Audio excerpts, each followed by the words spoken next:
Ready to turn your Wix website into a revenue-generating machine with Google AdSense?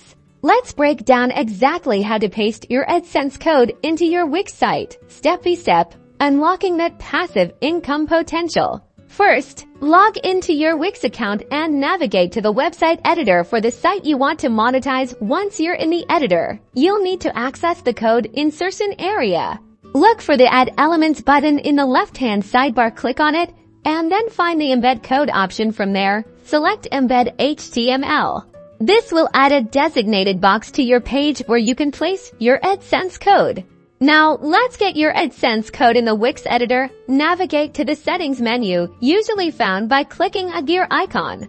Within the settings, look for an Advanced or Custom Code section. This is where you'll paste your AdSense verification tag. In the Custom Code area, there's typically a field for adding code to the header of your site. This is crucial for AdSense verification. Paste your unique AdSense verification code into this header field. Don't worry, it's a simple copy and paste action. Now, let's return to the page editor. Select the HTML embed box you added earlier.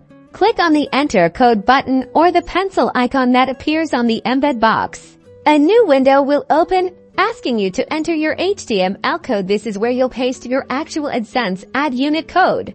Copy your AdSense ad unit code from your AdSense account and paste it directly into this field. You can then choose whether to display the code or just the content it generates. You'll see a placeholder appear on your page, indicating where your ad will be displayed. You can resize and reposition this box to fit your design. Finally, remember to hit the Publish button to make your changes live. And that's it. You've successfully embedded your AdSense code into your Wix website, paving the way for earning passive income from your content.